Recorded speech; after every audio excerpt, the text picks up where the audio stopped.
Assalamualaikum warahmatullahi wabarakatuh. Bismillahirrahmanirrahim. Alhamdulillah. Alhamdulillahilladzi 'allama bil qalam 'allama al-insana ma lam ya'lam. Wassalatu wassalamu ala Rasulillah wa man tabi'ahu wa wala. Allahumma salli ala sayyidina Muhammadin wa ala ali sayyidina wa nabiyyina wa habibina wa syafi'ina wa zukhrina wa maulana Muhammad. Rabbi shrah li sadri wa yassir li amri wa hlul 'uqdatam min lisani yafqahu qawli. Amma ba'd. Sedang anda rahmat Allah sekalian, insyaallah saya merujuk surah Al-Duha. Surah Al-Duha yang sederhana, pendeknya. Kita tadabbur satu surah pagi ini insyaallah. A'udzu billahi minasy syaithanir rajim. Bismillahirrahmanirrahim. Wad-duha wal-laili idza saja. Ma wadda'aka rabbuka wa ma qala. Walal-akhiratu khairul laka minal ula. Walasawfa yu'tika rabbuka fatarda. Alam yajidka yatiman fa'awa. ووجدك ضالا فهدى ووجدك عائلا فأغنى فأما اليتيم فلا تقهر وأما السائل فلا تنهر وأما بنعمة ربك فحدث. Bermaksud wadduha, demi waktu duha yang mataharinya naik kadar segala. Wal-laili idza saja, dan demi waktu malam apabila ia melabuhkan tirainya, yakni sangat sepi, senyap, sunyi.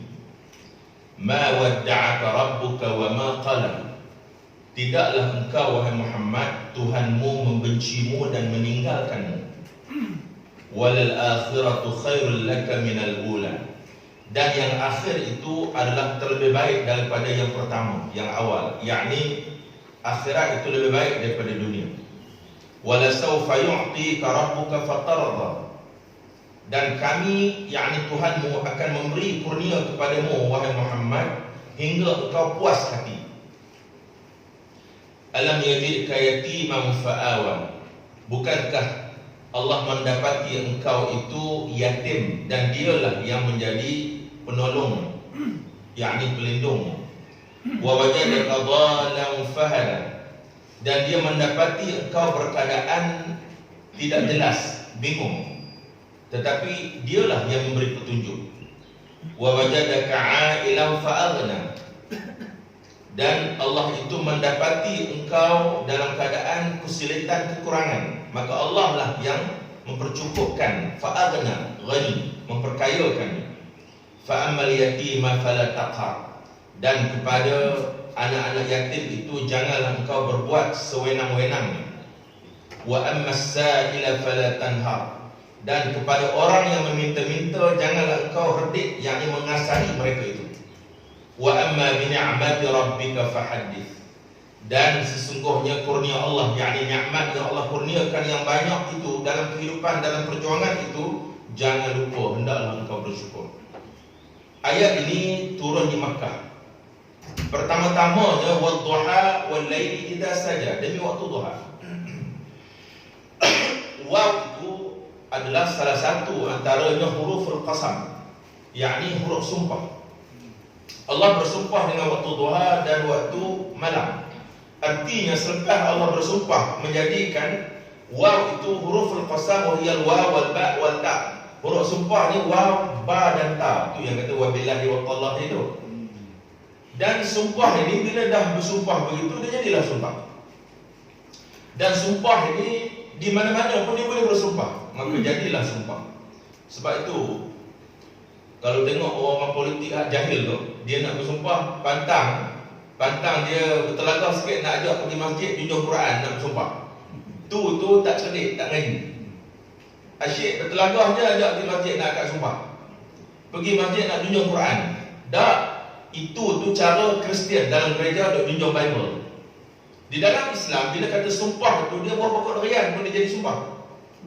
Dia duduk bersila bawah pokok rambutan sambil bersembang. Kalau dia rasa nak bersumpah, dia bersumpah.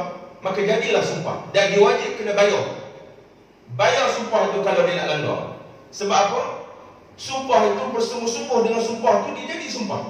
Walaupun benda sumpah itu benda tak pernah sabar, tapi hukum dia haram. Contohnya, dia bersumpah tak nak datang solat jemaah ke surau sebab marah dengan imam. Mana dia marah, dia bersumpah. Dia wajib kena langgar. Sebab sumpah itu hukum dia haram, tapi dia jadi sumpah. Bila kena langgar, dia kena bayar sumpah. Dia nak langgar sumpah tu, maknanya dia kena datang juga. Bila datang tu dia langgar sumpah, dia kena bayar. Itu yang puasa 3 hari. Ataupun dia bersumpah tak nak baca Quran, lagi marah, lagi masalah, lagi faham. Tak nak baca Quran sebab dia marah pakai tadarus. Tu pun ada masalah juga. Sebab tak dapat minum telur. Contohlah. Yang hak jam ni nak bilang tu aja. Yang mana benda yang macam ni tak ada kaitan. Tapi bila dia bersumpah, dia jadi sumpah. Dia jadi sumpah. Dan bila langgar, memang belah dosa. Tapi nak langgar juga kena bayar. Itu yang kita bayar sumpah, iktifar sumpah tu. Jadi sebab itu nak cerita sumpah ni sangat mudah untuk terjadi bila kita menggunakan ayat-ayat yang berkait dengan sumpah itu. Jadi Allah bersumpah ni dia ada cerita besar. Wadduha, Allah bersumpah dengan waktu duha. Ad-duha dengan al-lail itu adalah adawatul qasam, alat sumpah. Sebab tu kita baca Quran yang pertama ahli qiraat, ahli bacaan, dia nak baca, dia baca bagi betul lah tajwid. Yang kedua ada juga ahli tarannum ni, dia nak kira bagi sedap je, tajwid betul, tetapi dia setengah tu bertentangan dengan ahli qiraat atau bertentangan dengan ahli nahwu, ahli yang berkait dengan tata bahasa. Sebab ada setengah pandangan bila kata membaca ad-duha ini, wadduha walaili idza saja ni, sebab ini satu ayat, wadduha walaili idza saja tu satu ayat. Jadi dia boleh baca wadduha berhenti walaili idza saja. Tetapi bagi orang-orang yang qiraat yang mahir nahwu ni, dia tak nak macam tu. Dia nak wadduha walaili idza saja ma wadda'aka rabbuka wa ma qala tu berhenti tu 3 ayat, ayat yang 3 baru berhenti. Sebab kalau tidak dia tergantung wadduha, Allah bersumpah dengan waktu duha. Sumpah apa? Kemudian berhenti, baca lagi ayat baru pula, walaili idza saja, Allah bersumpah. Sumpah lagi. Tapi ada waktu qasam tu, alat sumpah tu tak sampai lagi, tak nampak lagi. Dia punya jawapan bagi sumpah tu, sadrul kalam, dada ayat itu. Yang menjadi dada tu, yang jadi subjek itu. Yang jadi objek itu. Objek sumpah tu untuk apa? Itulah dia ma wadda'aka rabbuka wa ma qala. Allah bersumpah bahawa tidaklah ma tunafiru, ma wadda'aka rabbuka wa ma qala.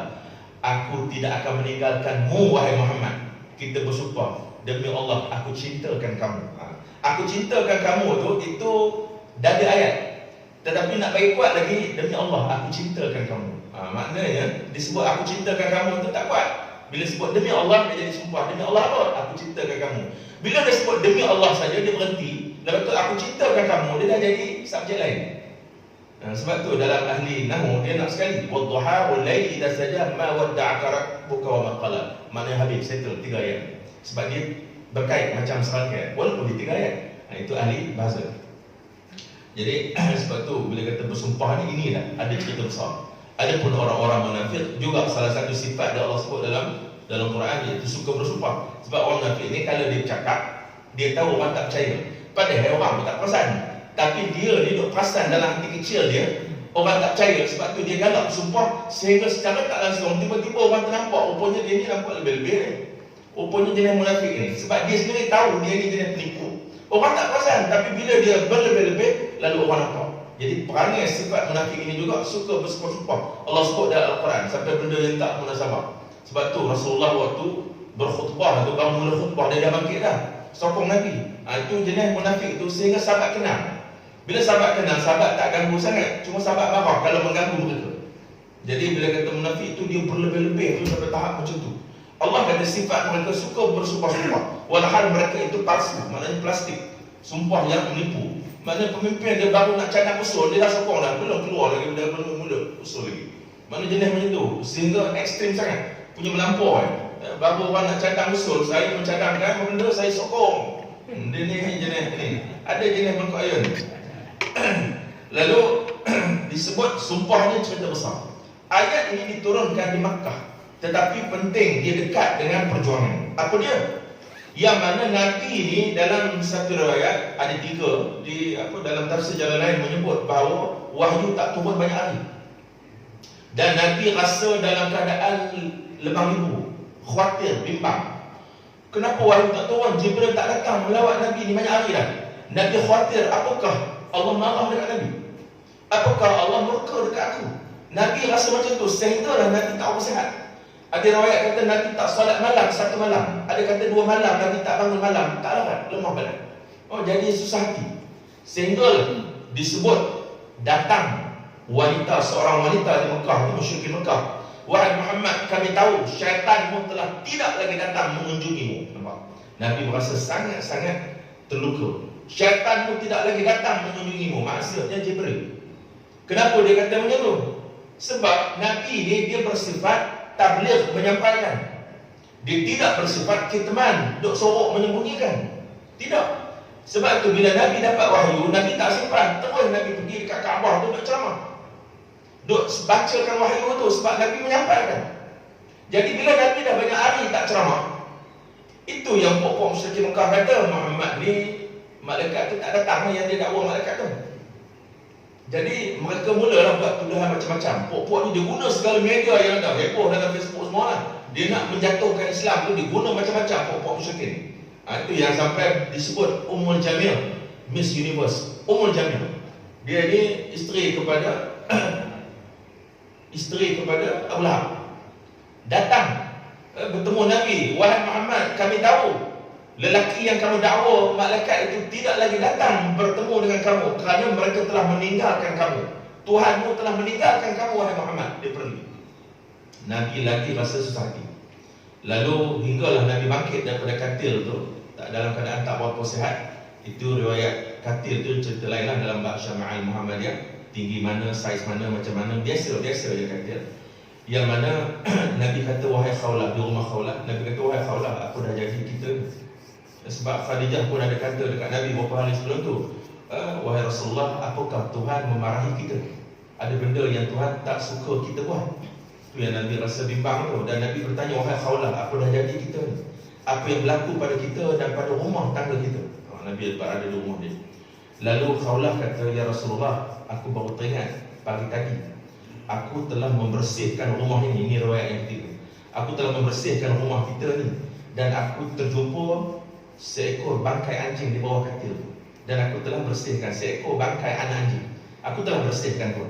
Rupanya anjing ada, malaikat Jibril tak masuk. Tu yang bila lepas Khawlah cerita tu, Nabi terus jadi mengetah-ngetah macam sejuk tu, berpeluh mengetah-ngetah tu. Maknanya itu salah satu tanda di dalam mabahith fi ulumil Quran, Profesor Dr. Manaf Qatan, salah satu tanda wahyu turun selain daripada mimpi, selain daripada bingit telinga Nabi, selain daripada dalam keadaan bunyi loceng bunyi itu, selain daripada mimpi juga, dan dikunjungi oleh Jibril. Selain daripada itu, termasuklah Nabi dalam keadaan tiba-tiba terdiam waktu tengah bersembang mengajar macam ni, tiba-tiba Nabi terdiam dalam keadaan mengetah-ngetah, sejuk, berpeluh. Itu juga salah satu tanda wahyu sedang turun. Jadi pada waktu itu langsung saja, terus saja wahyu turun. Jadi wahyu turun. Itu wahyu turun tu Allah bersumpah, wadduha wal laili idza saja ma wadda'aka rabbuka wa ma qala. Maknanya Allah telah bersumpah, ma wadda'aka rabbuka wa ma qala. Lepas wadduha wal laili idza saja tu, Allah kata, demi sesungguhnya kami tidak membencimu, kami tidak memurkaimu, dan kami tidak meninggalkanmu. Maknanya Allah jawab. Jadi ini di antara sebab awal dikatakan ayat ini turun.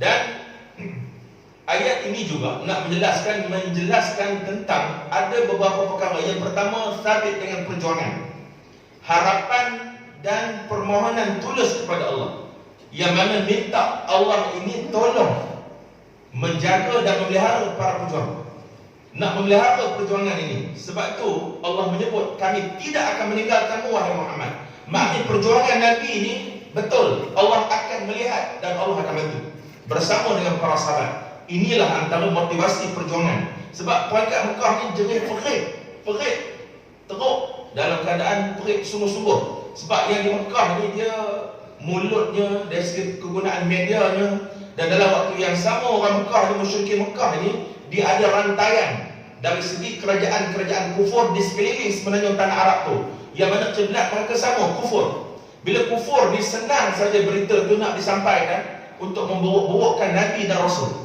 Sedangkan Nabi ni duduk depan mata hidung dia, wahyu turun pun depan mata hidung dia. Tapi hak yang wahyu turun ni depan mata hidung ni, dia pun tak peduli juga. Lalu bila tak peduli ni, tu yang orang-orang yang jauh ni tertanya-tanya, betul ke sebab mereka ni terbuka duk berdagang, orang luar ni duk pergi ke semenanjung tanah Arab ni, dia tahu cerita Bani Israel, Nabi-Nabi yang banyak sebelum ni. Jadi kalau setakat cerita kemunculan Nabi tu, kalau ada orang Mekah mengaku jadi Nabi, itulah Nabi kita, mereka tidaklah payah sangat nak faham. Jadi mereka ingin tahu. Tetapi orang Mekah ni cuba, orang Mekah ni cuba nak menghilangkan rasa ataupun perasaan ingin tahu. Maknanya nak lawan juga Nabi, provok orang. Sedangkan orang luar ingin tahu, lalu mereka memadamkan perasaan orang luar tu untuk datang ke Mekah nak bertanya, nak tahu tentang Nabi. Jadi maknanya orang dekat tu tolak Nabi, orang jauh tu teringin nak tahu. Orang dekat tu tolak Nabi, orang dekat tak datang mengaji, orang jauh datang mengaji. Dia gitu. Dia akhirnya ceritanya, bila dalam keadaan Nabi merasakan begitu, ayat ini menjelaskan, kami bersama denganmu wahai Muhammad. Maknanya apa yang Nabi buat itu betul. Apa saja yang Nabi putuskan ijtihad Nabi itu betul. Kalau tak betul, Allah akan turunkan ayat memperbetulkan. Jadi Allah bersama dengan Nabi dan para sahabat. Kerana kehidupan mereka itu memang dipantau dan ditentukan oleh langit. Yang kedua, menjelaskan tentang apa yang disebut tentang kisah yatim, yang dikatakan fa'amal yatim fala taqhar. Anak-anak yatim ini janganlah engkau buat sewenang-wenangnya wahai Muhammad. Ini adalah peringatan Allah kepada Nabi untuk kita. Sebab tu bila kata yatim ini, dia penting. Yatim ini kalau ikut, dia ada kedudukan yang sangat istimewa di sisi Al-Quran. Dia bukan asnaf zakat, dan dia ada kedudukan yang istimewa di sisi Al-Quran. Sebab tu bila dikatakan yatim ini, siapakah yatim ini? Dalam kitab-kitab fiqh kita dalam Islam, dalam kitab-kitab fiqh kita disebut yatim ini man mata abuhu wa lam yablughul hulm. Iaitulah siapa yang mereka ini kematian bapanya, lalu dia ini belum cukup umur, maka dia adalah yatim. Dan anak-anak yatim ini janganlah engkau buat main.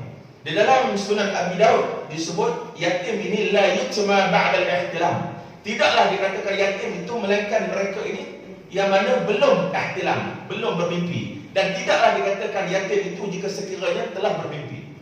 Jadi maknanya dah cukup umur. Sebab tu yatim ni kedudukannya sangat istimewa. Sebab tu Imam Nawawi pun sebut yang mana yatim dia tidak terangkat. Walaupun ada dibela oleh mana-mana bangsawan, duta Belanda bawa balik ke Belanda anak yatim ni, bela, dia orang kampung ke sini, orang kampung kita. Lalu yatim yang tetap yatim tidak terangkat. Sebab tu dari segi hukum, kalaulah kita ni tu dululah kita duk tengok JKK apa semua tu tak ada file anak yatim. Lambat siang nak jadi ketua kampung, file tak ada. Sebab tu bila kita tengok tak ada, kita nak hantar bantuan, kita nak list pun tak dapat di kampung tu, sebab dia tak ada file. Tak boleh macam tu. Kita kena update anak-anak yatim tu. Yang mana dia dah cukup umur, yang mana dia dah pergi universiti, yang dah bekerja, tak apalah keluarkan daripada file tu. Sebab tu kena, sebab bila kita beri bantuan sumbangan pada anak yatim, dia ni juga tetap disenaraikan pada anak yatim sumbangan hari raya ni. Jika sekiranya dia ni budak sini, Tok Wan dia punya kubur pun ada di sini, pusaka dia pun ada di sini, bapak dia dah mati, maknanya kalau dia duduk di sini tu memang waris dia ada, pusaka dia pun ada, cuma dia yatim. Lalu diangkat yatim tu, dibuat anak angkat oleh mana-mana pembesar, lalu duduklah di Johor ke, di Kedah ke, di Melaka ke. Tetapi kalaulah dia ni asal sini, harta benda dia ada di sini, bila kita beri sumbangan hari raya tu, kita tetap juga kena senarai dia. Kata tak, dia boleh tuntut kat kita, itu hak dia. Sebab itu kata yatim ni tidak terangkat. Yatim tidak terangkat. Kalau budak ni dia memang tak terangkat. Kalau dia kalau janda apa semua dah berkahwin, dia tidak lagi jadi janda dah, dia kena keluar persatuan janda tu. Makna tetapi yang ini dia tetap juga, walaupun diangkat oleh orang-orang yang bangsawan ini. Jadi kena jelaslah benda ini, dia boleh tuntut.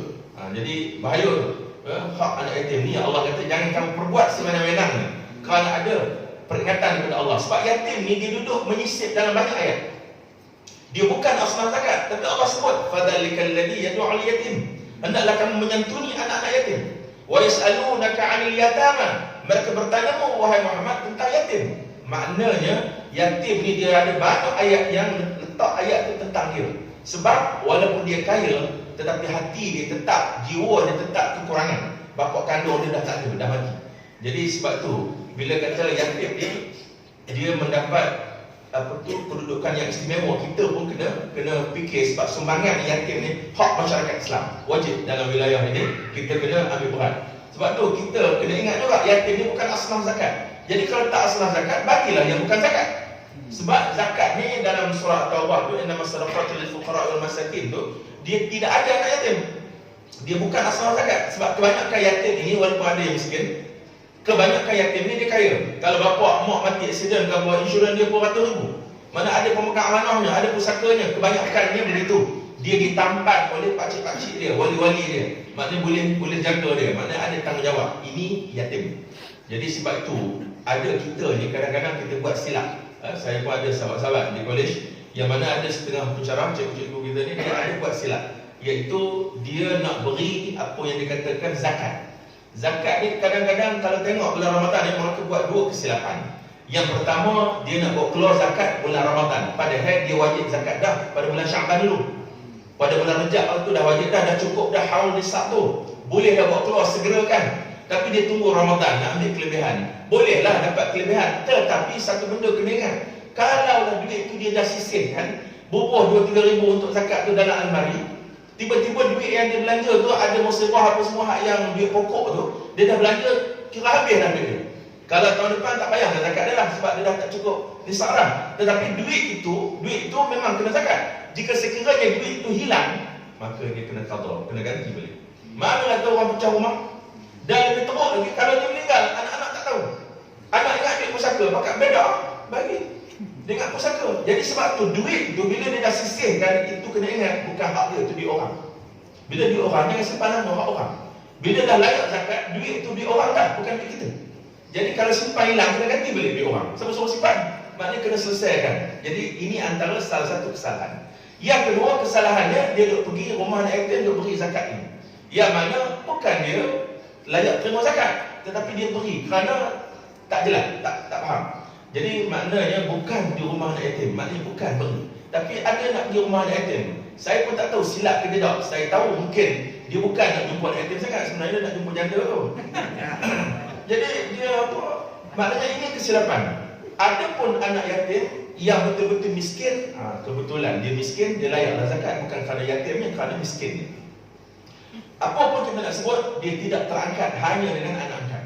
Dia jadi anak angkat mana-mana istana ambil dia, jadi anak angkat, duduk di istana ataupun duduk di mana-mana rumah menteri yang dia anak angkat, dia tetap tidak terangkat. Dia statusnya tetap yatim. Sebab itulah Al-Alamah Al-Syekh Ibrahim Al-Baijuri mengatakan bahawa termasuk juga anak yatim itu, dia ini bapaknya tidak jelas dari segi hukum syarak, dari segi syarak tidak jelas. Bila tidak jelas, itu juga status dia termasuk anak yatim. Kita kena santuni dia sebagai yatim juga. Apa dia? Siapa?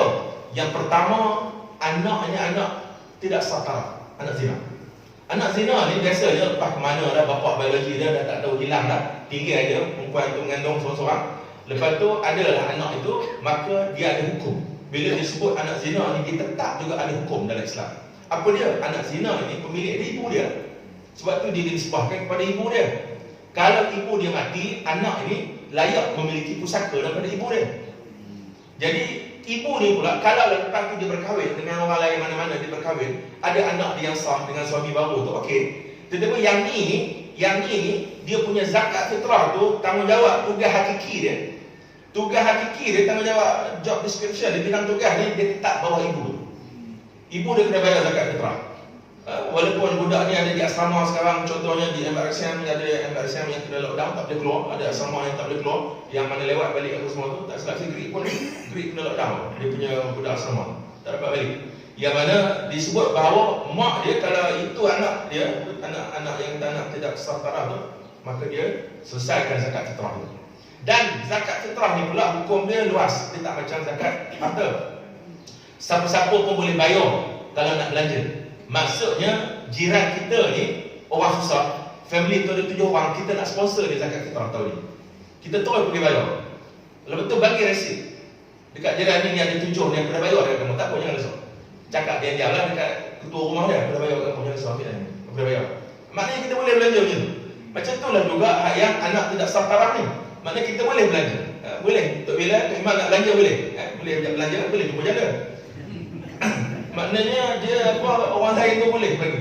Jadi tak ada masalah. Tetapi kalau tak ada siapa nak bayar, maka tugas asli dia hakiki tu adalah hak ibu dia. Jadi maknanya itu antara lah. Kalau bapa tiri dia nak bayar pun boleh. Dia berkahwin dengan suami baru, ada anak.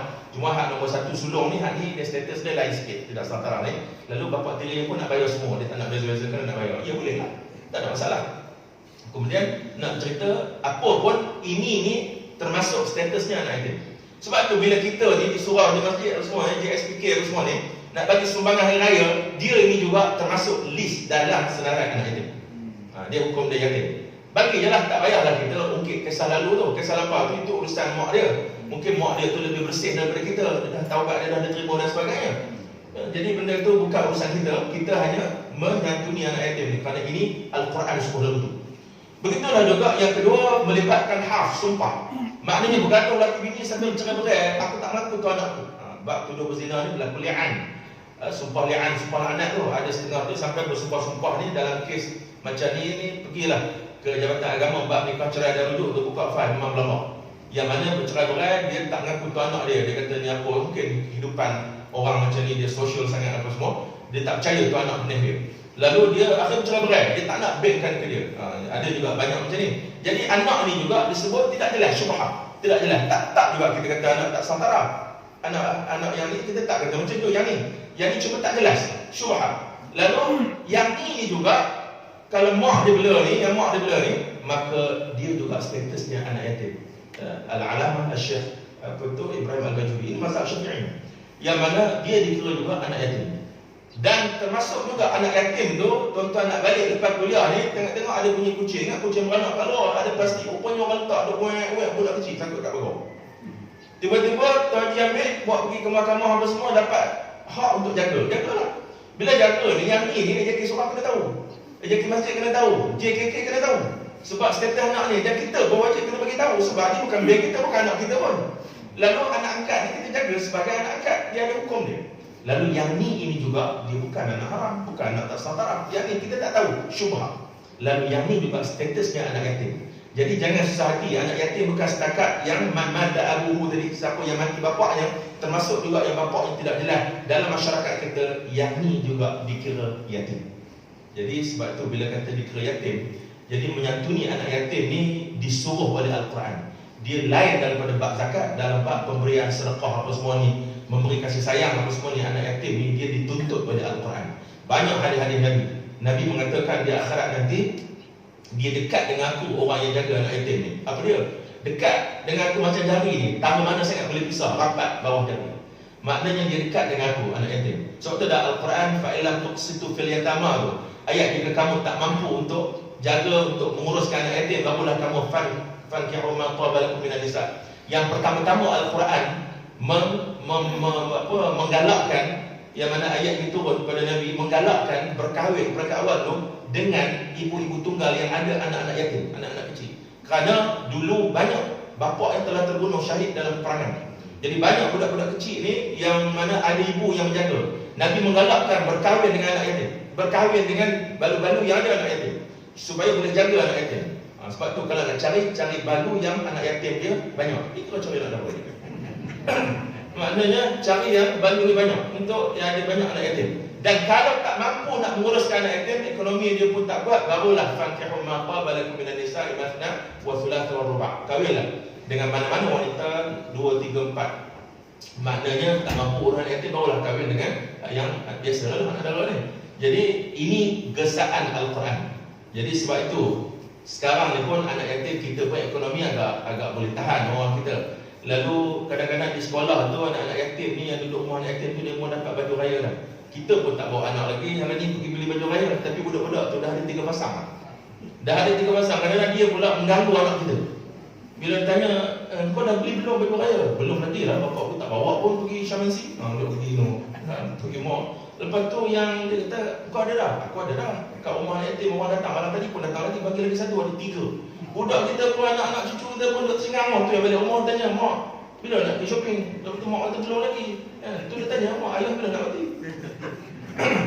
Dapat banyak sikit.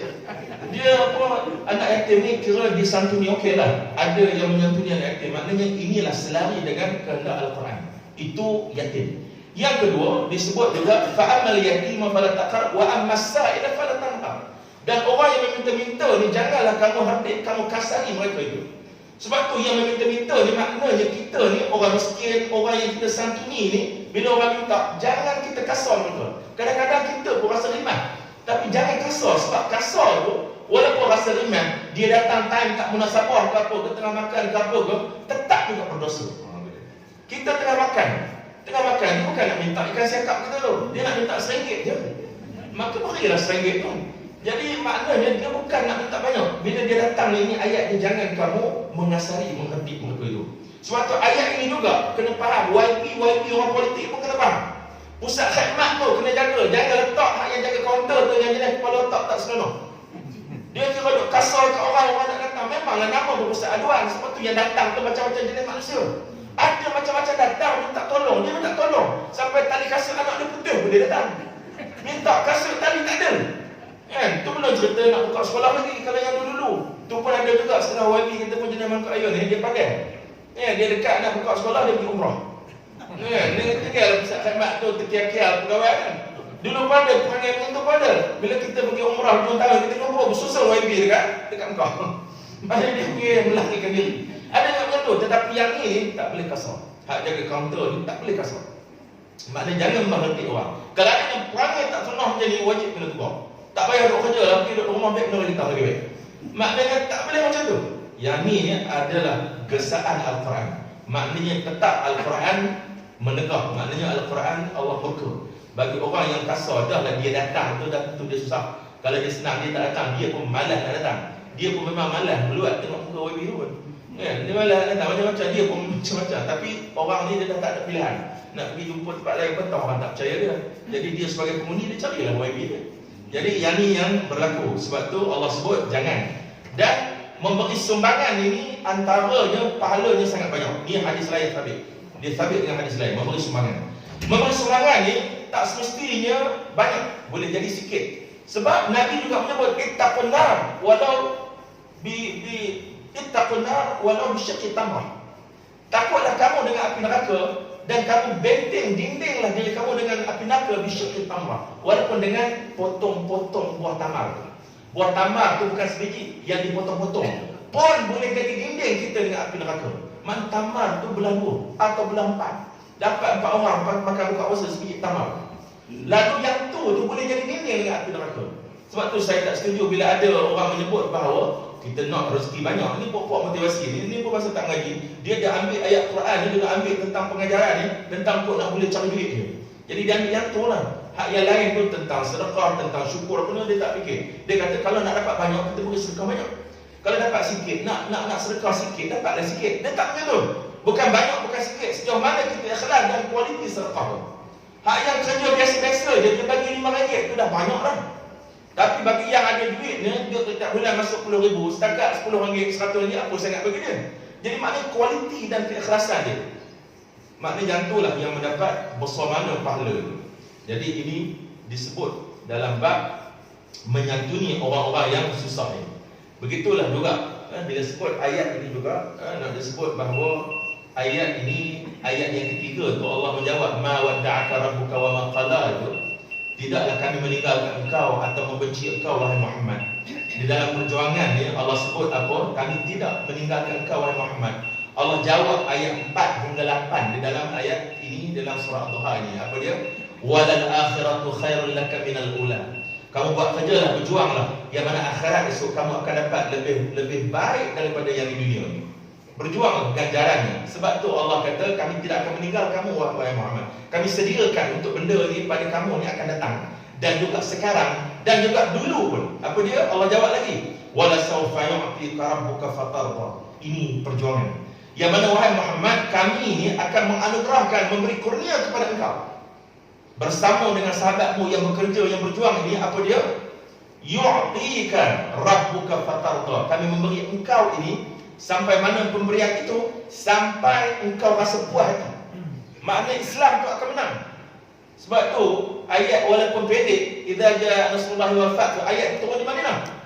Pendek aja Allah nak beritahu, itulah jawapannya. Kamu lihat orang datang Islam ni berbondong-bondong.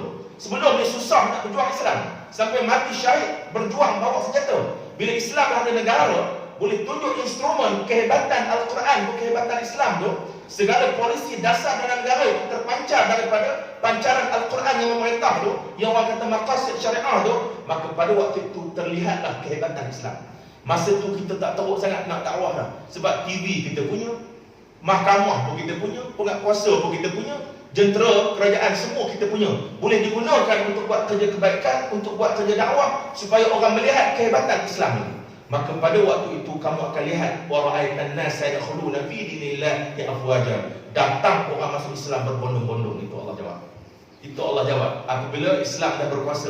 Sebab tu bila sebut Tok Guru Jadi sebut, yang mana kita ni dasar kita ialah Islam. Bukan cerita itu, cerita ini, cerita nak sign itu, tentang kerusi itu. Yang lebih penting ialah nak mendaulat dan menyelamatkan Islam. Sebab tu kita tak nak berulang lagi sekali 22 bulan itu Islam tu dihinyak-hinyak, dipijak-pijak. Yang mana setiap hari orang mati, orang carut dekat raja-raja Melayu, dekat orang-orang Melayu penduduk peribumi yang menganut dengan akidah Islam ni, hari-hari dia khianati. Kita tak nak benda ni berulang lagi. Sebab tu bila ada sedikit kuasa ini, nak manfaat betul-betul. Sebab tu dari segi manfaatnya perancangan kita bukan untuk kerusi sebiji, dua biji, bukan untuk kerusi 1, 2, 3 kerusi, bukan untuk bulan depan sampai PRU ni. Bukan setakat tu. Kita nak kekuatan Islam tu biar betul-betul akar umbinya Melayu Islam. Sebab tu kita nak betul balik benda yang telah tersasar tu. Supaya orang yang datang ni dia sedar siapa dia, daripada mana dia datang. Supaya orang yang bukan Islam ni dia kena sedar apa yang hak dia yang ada, apa yang dia boleh dapat, apa yang menjadi hak peribumi ni. Dia kena sedar sekarang ni tak kira. Dia kena ambil je. Bila dia bercakap tu dia kata apa? Itu hak dia sebagai rakyat. Bila dia minta itu hak dia sebagai rakyat. Dia kena minta je daripada dulu sampai hari ni. Tak pernah pun dia beri hak dia. Sedangkan kita, bila kita bercakap hak kita, dia berkata apa? Resist perkauman. Padahal kita daripada dulu memberi, sampai hari ni kita tak pernah ambil, duk beri je. Tu pun nak lagi. Sampai habis tanah kita. Maknanya kena faham. Inilah yang dikatakan yang mana hak kita ini. Sebab tu Allah Subhanahu Wa Taala memberitahu bahawa kamu akan lihat wahai Muhammad bila Islam telah berkuasa. Maka pada waktu itu laksanalah dengan sepenuhnya sebetulnya, maka manusia akan datang berbondong-bondong kepada kamu melihat keadilan Islam itu. Sebab tu Allah kata fatarda, sampai kamu redha, sampai kamu rasa puas. Alam yajidka yatiman fa'awa. Ini masa dulu Allah beritahu, aku beri nikmat banyak dan aku sentiasa pantau kamu. Alam yajidka yatiman fa'awa. Bukankah kamu dulu yatim? Kamu dulu yatim, ketiadaan ayah. Siapa yang jaga? Allah lah yang tolong kamu. Allah lah yang bersama dengan kamu. Wa wajadaka dhalan fahada. Dan Allah lah yang memberi kepadamu petunjuk ketika mana kamu tersesat ataupun tersasar. Kamu rasa bela, bingung. Allah lah yang memberi kamu ketenangan. Wa wajadaka 'ailan fa'aghna. Kamu susah, Allah lah yang menolong kesusahan kamu itu. Yang ni Allah jawab, fa'ammal yakin faman taqwa, itu ayat berikutnya. Jadi nak cerita sampai ayat 8 yang Allah jawab, dia berkait, dia sabit dengan nikmat, dia sabit dengan perjuangan. Sebab tu bila kata perjuangan ni Allah beri ni hebatnya luar biasa. Sebab tu di hujung tu juga Allah menyebut semua nikmat yang Allah beri ni, semua benda yang Allah beri ni kamu jangan lupa. Wa amma bi ni'mati rabbika fahaddits. Adapun nikmat yang Allah beri ini, kurniaan Allah ini, hendaklah kamu bersyukur. Sebab tu nikmat rasa syukur. Kita dapat nikmat, kita rasa syukur. Memanglah tuan-tuan yang dirahmati Allah sekalian, Islam dijaga oleh Allah. Kita bersama untuk nenek kita tu mati untuk Islam. Sebab tu ketika mana kita dah bertamadun ni, sebelum merdeka tahun 55 itu pun, pilihan raya yang pertama tu, apa dia nak disebut di dalam parlimen tu, wakil PAS tak pernah yang tak ada. Allah jaga juga kita yang mana berkumandang ayat-ayat Al-Quran di dalam parlimen tu sepanjang masa. Tahun 55 pilihan raya pertama, kan kita menang, bertanding banyak, menang satu menang. Pertama punya pilihan raya Tuan Haji Ahmad, Tuan Hussein tu menang di Krian Laut. Lepas pada tu menang lagi, tetap ada. Lepas tu bersama dengan BN pada waktu tu pun menang. Lepas tu bila dah kena tendang dah terkeluar tu, tinggal satu kursi Pekalan Cepa tu, masa tu arwah Tok Guru Aziz tetap ada berkumandang ayat-ayat Al-Quran. Seruan Islam tu tetap ada di dalam parlimen tu. Dan banyak peranan kita apa semua. Dan apa berlaku, yang mana lepas pada tu arwah Pak Niklah pula, bapa Ustaz Ni'amah, yang mana ambil alih parlimen Pekalan Cepa tu, sampai waktu dia kena tahan ISA pun, dia menang juga. Orang nak usung songkok dia, Merata Kampung tu, dia menang juga pilihan raya. Allah izinkan masuk parlimen. Begitulah juga akhirnya sampai tahun 90 kita dapat 7-8 kursi. Itu pun dah kira banyak. Tahun 99 kita dapat 27 kursi. Begitulah juga seterusnya. Tak pernah sunyi dengan wakil-wakil yang ikhlas di dalam parlimen ni ada, yang bersama-sama dengan orang yang tidak ekstrim, yang nak bersama dengan kita. Sebab tu ada. Kemudian tumbuh pula Persatuan Ulama Malaysia, Persatuan Ulama Kedah, dia ada pentadbiran dia sendiri, PUN Kedah ni, yang mana bersama-sama. Begitulah juga bermula daripada ditubuhkan lagi pada 23 Ogos 1951. Yang mana begitulah juga lepas tu APIM ditubuhkan dan sebagainya. Artinya yang bernuansa Islam ni seolah-olah rakyat di dalam negara ini memang bersama dengan Islam. Yang kita nak bukan saja bersama dengan kita, tapi bersama dengan Islam, menjunjung dan mendaulatkan Islam itu. Itu yang kita nak. Kerana yang penting ialah Islam. Parti ini hanya sekadar wadah saja untuk nak menyelamatkan Islam. Kerana dengan Islam inilah rakyat dan manusia ini boleh selamat.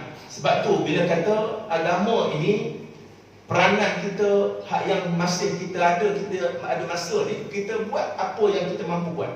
Sebab tu peranan jemaah kita ni pun ada juga dengan azan di TV, semua program-program keramaian yang melibatkan arwah daripada awal dulu dah ditegah apa semua bila kita duduk dalam kerajaan satu ketika dulu. Dan dalam waktu yang sama juga Engku Omar membantu ahli jawatan Pak Pusat menyediakan manifesto, banyak benda-benda yang diperbarui itu, yang Politeknik Engku Omar tu. Artinya sumbangan kita dalam ruang yang sedikit ni ada. Itu juga rasa nikmat. Begitulah juga sekarang kita berkerajaan walaupun sikit saja, terlibat hari 3 je, tetapi kesannya ada. Maknanya hak yang boleh kita beri semangat, kita berilah. Hak yang mana ada, hak yang mana peranan dia besar lah, menteri dia banyak, tak jadi masalah. Maknanya ruang tu ada. Inilah antara yang disebut nikmat dalam perjuangan.